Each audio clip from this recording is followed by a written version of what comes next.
everybody, it is Billy at BTUFF, man. I'm here with the Boo. We're back with some boat stuff. I know a lot of you guys have been missing our boat stuff. Well, we're coming up on summer and we got a real cool project I'm gonna be doing with the 2008 Malibu VLX. We're gonna be swapping the motor from a Monsoon 340 to a 383, right? It's not gonna be the Hammerhead, it's gonna be a 383, but we're gonna use the same cam, and we're gonna do all that stuff. So I was burning a lot of oil. The thing was burning like a quart every time I went out, and especially when I was wake surfing, it really burned it down. And it ran great. I mean, the motor runs fantastic, and it didn't even, you couldn't even really tell it was burning oil, but it did. It went down a lot. So can't have that. And so we are gonna change that. And I figured since I'm swapping the motor out, why not pump up the volume a little bit? Let's get some torque in this deal since we are doing a lot of wake surfing. So we are gonna put the 383. Now, we are gonna go to Bakersfield. I have a guy building the 383. We'll go look at that. They're gonna pull this boat motor out here, and then I'm gonna take the engine back to Bakersfield and we'll look at the engine that we're putting in it, and we'll kind of go over all of it. Do we need to reprogram anything? We'll go over all that stuff, man. So if you decide that you maybe want to put a 383 in your older Malibu, you can do it and you'll have an idea of what's going on. Okay, so let's get to it. Let's swap some motors. All right, well, here we go. We got the motor out, and as you can see, this is not an easy project because you do have to remove all of the back seat and everything. That's why I let someone else do it, because I didn't want to get into it. And so we've got the motor. We're going to take it back to Bill's, and he's got the new motor there, and hopefully we can get this thing all buttoned up and back here and back together. Looking forward to it. So there it is, man. That is what you have to do to swap the motor out. You will have to take all this apart.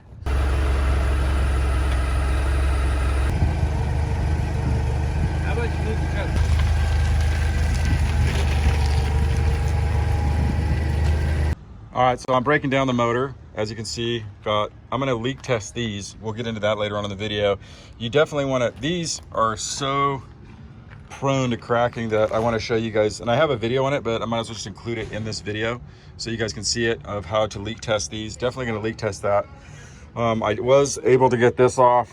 This is the ECM, and I think you guys have convinced me to either reflash this or get the correct one in there. So we'll put that away in the truck, and then we're gonna break down the motor a little bit more. I'm gonna turn it loose to Bill, and he's gonna take it over from here. Okay, so here is the motor that we took out, and you can see, man, just completely racked full of carbon, burnt oil, right? So it's definitely blowing oil. This side over here is a little more concerning because there's a little bit of rust on this side, which is no good. Look at that. To do this water test, it's very simple. There's 3 brass fittings you're gonna need. You're gonna need that one that goes into a hose, and then you'll need a plug back here, and you need a plug up here. And hopefully, you know, your manifold, if you're doing this, holds water. It's holding water. See, now if there wasn't holding water, you'd see stuff pouring out of here. Well, just in time, I got my ECM unit back from OBD Diagnostics, and yeah, I had it reflashed to a 383. They cleared some codes out. It didn't originally have that. It had O2 sensors in the boat. For some reason, he was perplexed by that, but it does have, it had 4. I trimmed off the back 2 behind the cat as per instructed by Inmar. So he did reprogram it for what I do have. And yeah, he said, all tested good. He's got it programmed now for a 383. And so we'll get this over to Bill Lowe's, and we'll get it put on the engine. And I think we're ready to take this thing back up north so they can put it in. All right, so we are close to breaking in the motor. Now, normally when Bill would do this, this would be for horsepower, right? To tune in, get horsepower, but that's not really the reason why I'm doing this. I'm not trying to find out what my horsepower numbers are, although it is gonna be better than what I had before, because it is going from a 340 to or a 355 to a 383. But I want the break-in, because one of the things with the Inmar motors, and one of the reasons why they consume a lot of oil, is because of the initial break-in of the engines, how they're not broken in properly. So we are going to break it in. That's what this is all about, is breaking in the engine, dude. That's all I care about. So he's gonna run it for like 30 minutes, 25 minutes and break it in. We're gonna get it all broken in. A couple things here that you will notice is that this is not we're not obviously running a Holley 4-barrel, and we're not gonna run an HEI, and we're not gonna be running this intake, but because, you know, this is a race car shop where they do high-end race car components, they aren't set up for boat motors, right? This isn't a place where you do, you know, he's not going to have all the equipment to hook up all the, you know, all the digital stuff that goes with the newer style boat motors.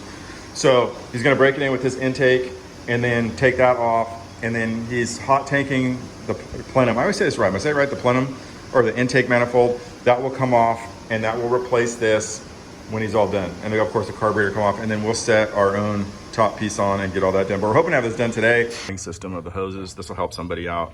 And this is with the new NMAR rerouting that you need to do if you have these exhaust systems. It's kind of nice to have a reference so you can put the parts back together if you take them all apart. So hopefully this will help somebody out.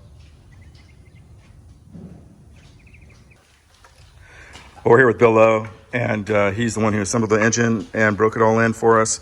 And Bill, you put it on there. Gains on something like this going from 350 to 383 is basically going to be more torque.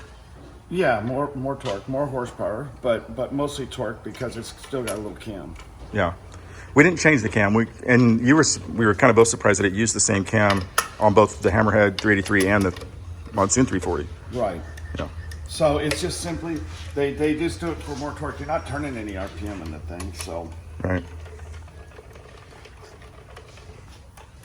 How long do you break them in for, you think, on a boat engine or any kind of engine? We run it for 30 minutes on the dyno, and then we start testing it. So it has 30 minutes, and right. the poles last 10 seconds, so, right. so it doesn't run real long. Yeah, and what were the numbers on the torque? I know that you had... It makes 460 foot-pounds. Okay. It makes 370 horsepower. Right. There you go. And we used the same, I mean, you can use the same block, and it's all about the kit, because you can get the kit, right? You can get people to get if someone wants to get so you one. can get a whole rotating assembly. It's pistons, rods, crank, rings, bearings. It's all balanced. Yeah. It comes as an assembly like that. It's a little over $1,300. And then you machine your block, and you put it in, do your cylinder heads. And, yeah. I mean, it's fairly cheap. Yeah. $1,300 replaces the stock stuff that's in there. Right. Probably a little better quality, you think, or about the same? Oh yeah, way better quality. Okay. They said that when they fired up the boat the first time, there was a few codes that came on, but they cleared them out and fires up now and everything works, and I don't think there's any codes now. Hopefully they stay off, so we'll find out though. All right, here we go.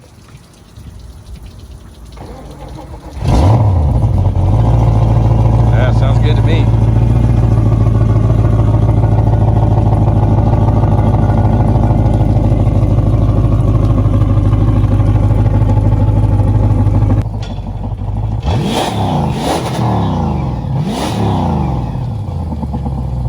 Sounds good, dude. I like it.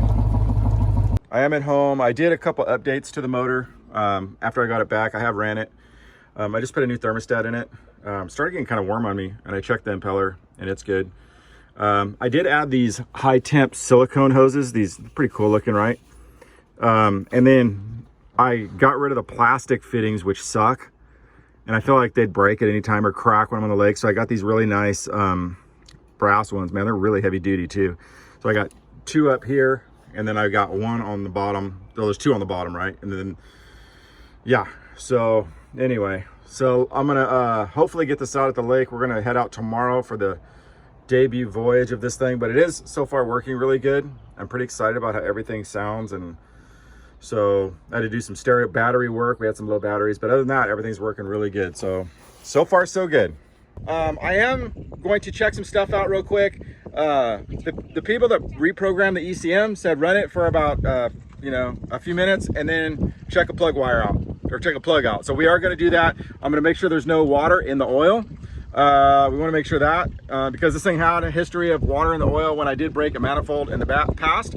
So let's check that stuff out. I'll show you what the plugs look like, and we're going to continue on our day here, and hopefully this thing pans out. It's looking good so far. I feel a little bit better about it now that I've ran it for a little bit.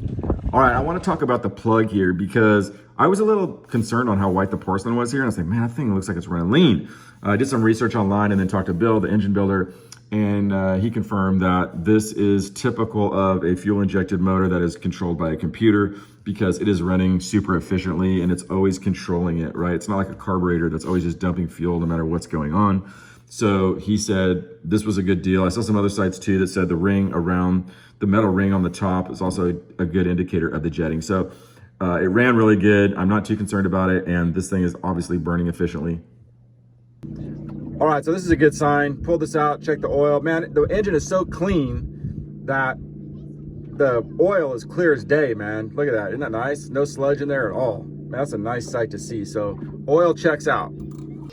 All right, man, we have rode the boat for 2 hours. Now, I know if you pay attention to Inmar, there's like a 10-hour process on this. And it is funny because I asked my engine builder below, I said, hey, you know, what's the break-in procedure here? He's like, what are you talking about? And I said, well, I mean, the Inmar suggests, you know, 10 hours on this thing. He goes, did Inmar build your motor? And I said, no. And he goes, what the hell are you asking me for then? I built the motor, go out there, use it like a boat.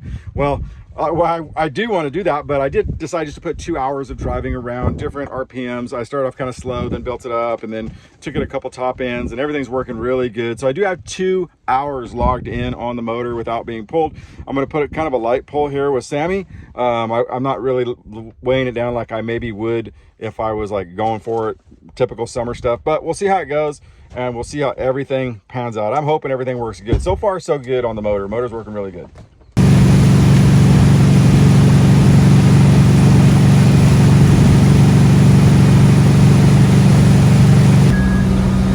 All right, well, I'm definitely excited. I got Sammy back there ripping it up. And what I'm really excited about is the RPMs have gone from 4,000, almost 4,000, maybe a little higher. I just know it's around 4,000. With the Monsoon 340, and with the 383, we're turning 2,800, turning about 10.8, 11 miles an hour. So we are turning way less RPMs, and we're wake surfing. I love it, man. The motor's not, I just feel like it's a lot better deal. It doesn't feel like the motor's struggling. Here we go. Let's do a 0 to 40 on 3, 2, 1.